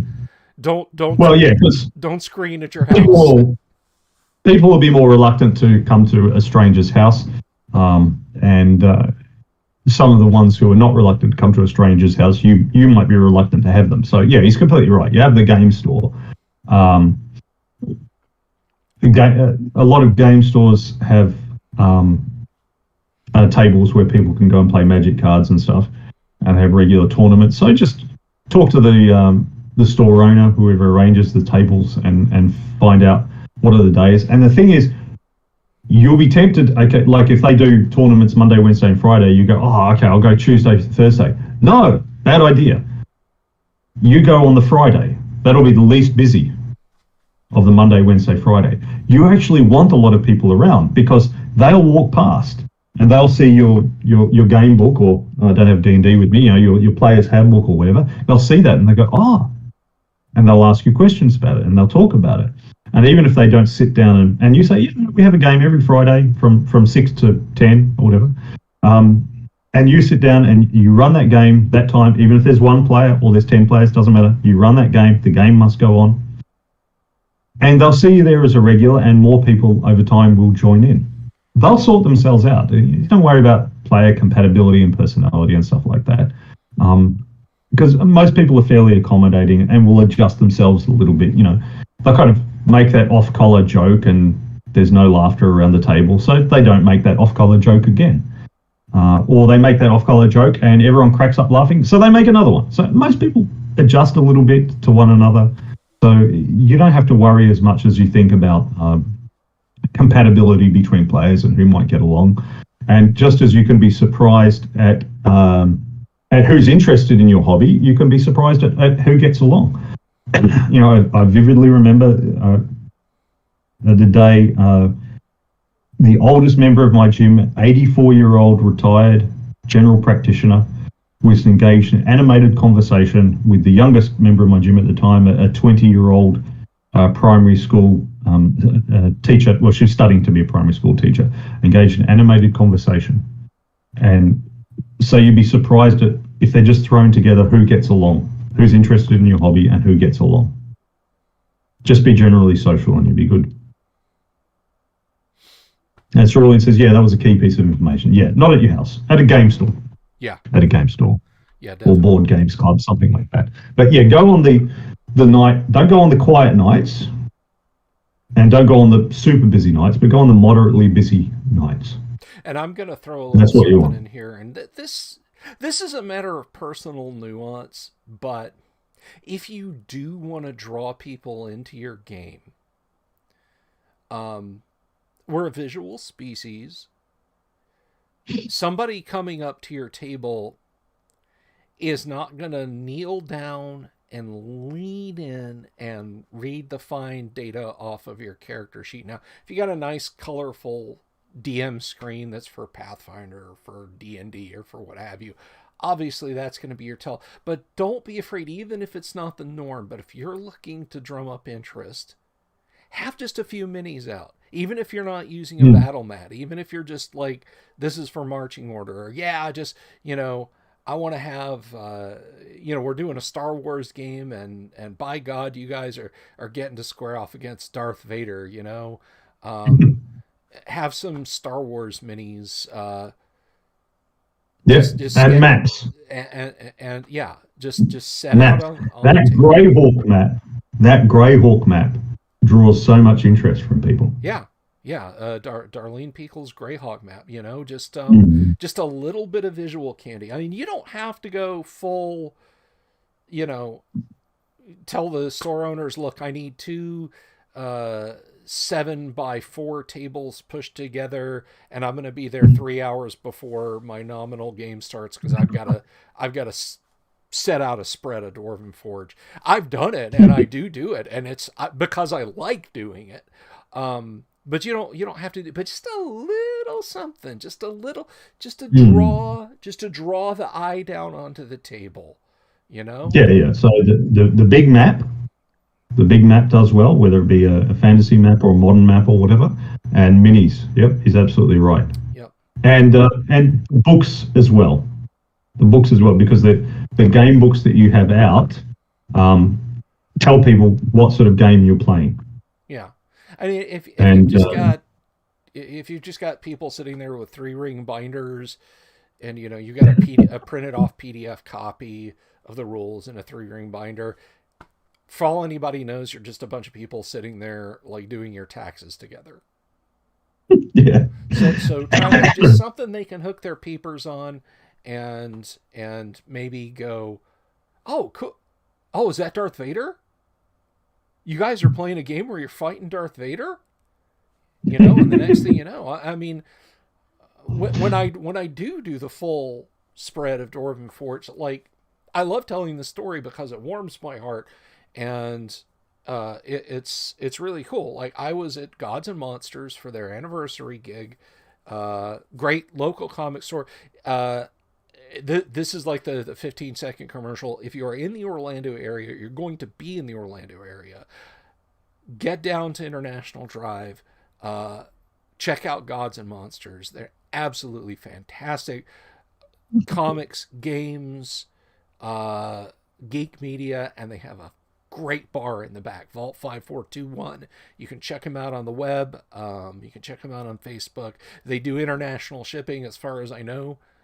So if you see something there and you're like, gosh, but I live in Australia, they do work internationally. But yeah, so I was there for one of their store anniversary things, and I set up a big table of Dwarven Forge, and a guy who was there, he was a fan of the store. He was checking things out. He stops by and he sees my stack of D&D books and says, wow, I wanted to play D&D when I was in middle school, but I guess the people who played D&D didn't want me gaming with them or whatever. And, we just chit-chatted a little bit. And I said, well, why don't you go in the store and buy some dice and sit down and play? And he's like, oh, I never learned how. And I said, no, go get some dice and come out here and sit down and play.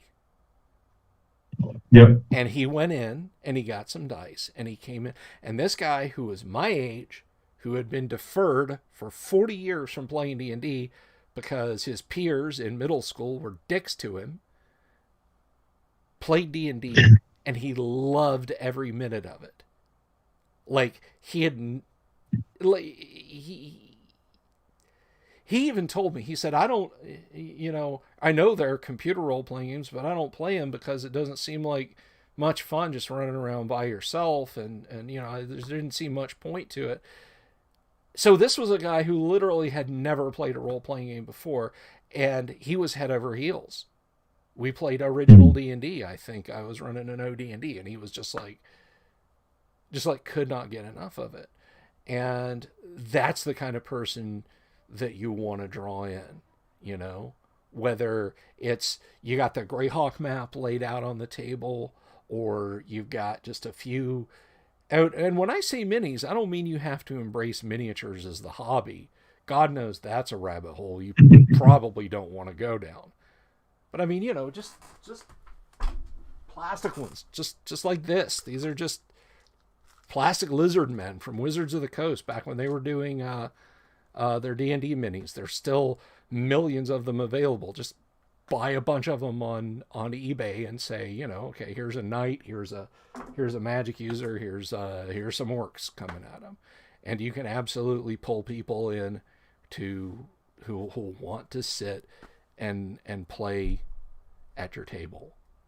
And as far as my polemic about gatekeeping,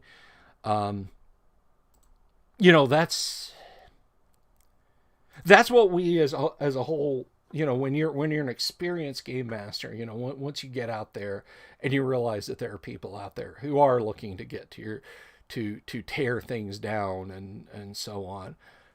But when it just comes to person, a lot of times just showing somebody a good time that an old game like AD&D or OD&D or Classic Traveler or Twilight 2000 or 4th Ed Call of Cthulhu can be just as much fun. And I will say this, I have never had somebody walk away from an OD&D or an AD&D game that I ran saying, this wasn't fun. I didn't enjoy myself. Yeah, thanks for having me over, but this didn't do anything for me. Yeah. It was always like people leaving Disney, tired and ebullient. And I'm not saying that just to blow up my own ego. If you're running your games right and you're showing people a good time, that's the same thing you're gonna get. And that can be enough to keep the gate, because they'll realize that game is fun, that game is good, and they didn't have to bring any preconceived notions about mean old Gary Gygax to the that they just sat there and they had a blast. And if you're doing it right, Kyle, what's the order of operations? Give it to us, bud. People, snacks, setting, and then system. If you're doing it right, they're going to walk away and say, God damn, that was a lot of fun. Where can I get this D&D? Where can I get this conflict? Where can I get Traveler? And they're going to do it, and they're either going to want to come back to your table again and be like, so you going to be back here next week? Or, you got to run a game at your house, or you're going to run a game at the library or whatever. Or they're going to go and they're going to say, I want to do this for my friends. Yep. And that is the ultimate gatekeep. That is the ultimate and best gatekeep. That you flip somebody's preconceived notions and they go, oh my God, this is fantastic. I mean, there's a meme from a few years ago, and it's just just a face with a derpy expression said, sure, I'll play D&D with my nerd friends 4.5 hours later. And it's like the shocked biting the lower lip. This is incredible. If you're getting that reaction, you're doing it right. You're doing it right. And the again, to keep using the G word, the gatekeeping comes naturally, and you don't have to slam it in their face, because they're going to be having so much fun, they're not going to realize that they came over to argue with you. That they came in with torches and pitchforks. They'll set that shit aside so they can play with their miniature and roll dice. Yep. So speaking of visuals, I think just to wrap up, we can talk about what we'll do next week. Which is let's talk about next week, because we'll do a session of conflict. And we'll continue the adventures of Lieutenant Walters. So that's the cover image from Conflict that we've got shared on the screen there. And there's Donovan, Jeffrey Donovan, who's in charge of the team. So you've all got kind of numbers. Kilo, he's 00 because he's in charge, and there's two teams. Kilo 01 is Lieutenant Walters. I don't have an image of him yet. That's up to Bill, what he looks like. Well, you stole my image for Walters, like the ultimate operator phenotype. You stole it from me, so I got to come up with something else. Maybe I'll use Matt. Since you took Steve, I'll use Matt. Hawaiian, or maybe we'll swap. Hawaiian shirt, flip flops, cargo shorts.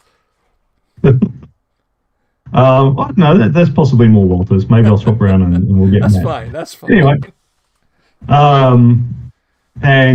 so there's the whole team, less Walters, on the vehicle with a couple of a couple of Marines backing them up, or a couple of commandos. So there's Alan Samawata, Kilo 2, and then Kilo 3 is Daniel McPherson.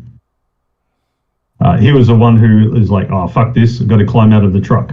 Yeah. In the previous session, for those who didn't see, they just landed in Frankistan, and they had a couple of Marine Humvees escorting them in a truck from the airport to where their barracks would be, and they got ambushed by some of the local insurgents, and they were at the time unarmed because they were just sitting in the back of the truck on the way, and they were in the green zone, so they didn't think they needed to be armed. They didn't give them rifles as soon as they got off the plane, so they were just in the back of the truck, and so they got all shot up, and they're coming under fire, and the Marines are firing back, and McPherson, after a few rounds, was sitting there saying, oh, fuck this, fuck just sitting here getting shot at. So he was the first one to get out, and Walters and the rest followed. There's Sullivan Stapleton, who didn't do very much in that scenario, but he was there. And then there's Warren Brown. And then there's the last one, Roxanne McKee. She didn't do anything. She's more medical background and stuff. There's the second team, which you meet back at the barracks. And there's Stephen Lang, who's in charge of them. So he's your equal in terms of rank in this force. And then there's Stu Bennett. There's the classic guy. He's British, and he has a ridiculously deep voice. And then you've got Robson Green as well. He's a more wiry, sort of older fella. He's got some skills. And there's Rashan Stone. And now that team is 2 people short, because they hired a couple of people, and when they heard the terms and conditions and where they were going, they pulled out. A couple had pulled out. Yes. Who weren't interested in it. Those are the 2 teams. I made a joke when we were getting our debrief from our government contractee, because one of them was like, yeah, and just handed his folder back and left. I just looked over my shoulder, popping my gum, looked back at our contact and said, "Is he going to get thrown off the blimp now?" Yeah. And this is just a funny image I found. This is an insurgent in Waziristan in Pakistan. There's some international, some non-government organisations that are big on people being good humanitarians and stuff, and working in these war zones to encourage them to sign up to the International Red Cross and Red Crescent, and to allow food aid to go through to the people and stuff. And so this is an old insurgent commander who's been given a handbook on the rules of war in his local language. And I've seen this handbook. There's a PDF of it floating around somewhere. There's no centerfold. So he's holding it sideways. He's illiterate. He's holding it sideways. So they've given this illiterate insurgent commander a handbook on the rules of law, and he can't read. Even if he could read, the minute he got to the section about, when your opponent throws down their gun and sticks their hands up, don't shoot him, he would be thinking, when would there ever be a better time to shoot him? When he disarms himself and makes himself into a bigger target. But I digress. Yeah.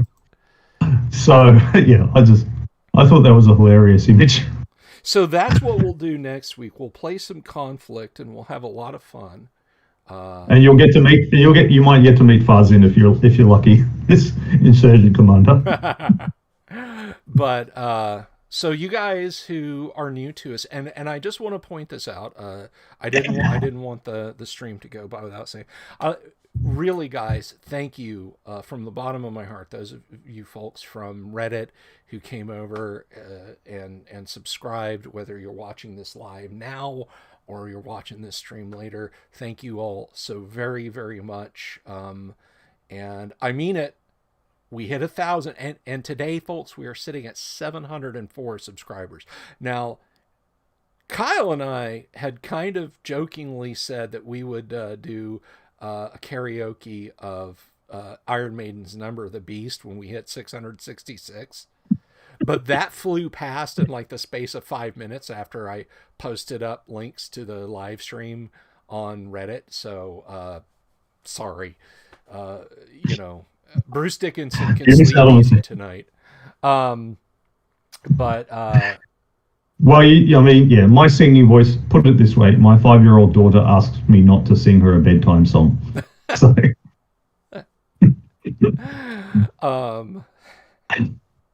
But yeah, it's absolutely fantastic that you guys have come, because 1,000 subs equals a mini convention online. Kyle, I didn't want to put words in your mouth. Are you going to run some games at the Minicon? Yeah, sure. Okay, so yeah, Kyle's going to run games. So it's not just going to be like, well, I want to play an OD&D, but Bill's the only DM and he's not running OD&D till midnight, so I'm not going to bother. Yeah, there'll be at least 2 game masters at the Minicon running stuff when we hit 1,000. And what the date of the Minicon will be is entirely incumbent on when we hit 1,000 subs. So if like things slow down and we don't hit 1,000 until next June, obviously we're gonna have to, we're gonna have to work harder. If it looks like that's gonna be the case, but I don't want to say, yeah, the Minicon is in September and then subs hit a wall. But you guys are making it happen, and I thank you all so much. It just stepping onto YouTube this morning to watch my fill of car repair videos and PC repair videos and news and comedy shorts and everything, and seeing that we were not in the low 650s anymore. We were now over 700. Just made my heart leap. So thank you guys all very, very much. And the con we put on is going to be our way of saying thanks so very much. So next week. And we can all express our latent psychopathy. Yes, our latent psychopathy. Latent psychopathy Thanks, is the name of my punk band. But in the meantime, between now and next week, if you want to follow along, go... First of all, check out Kyle's blog there, the Viking Hat DM blog, and see the inner workings of his button-down mind. But at the same time, or before then, go buy yourself a copy. I just put that link. Go buy yourself a copy of Conflict and check it out. It is a cool little adventure game, and it is absolutely worth your shekels. So, thanks, guys, as always, for tuning in tonight. It's been a stone groove. Thank you, Kyle, for being here. I will be back tomorrow for lunchtime when we're going to build a character using those first edition Star Trek the Role-Playing Game from FOSSA rules. Because that's what people voted for. That's what you guys want to see, and I'm going to do it. So, Kyle, do you have anything in parting? No. Next week, Conflict. Next week, Conflict. Take care. Shooting and murder and butchery and treachery. Yes. Take care, everyone, and I will see you all then. Peace. Ciao.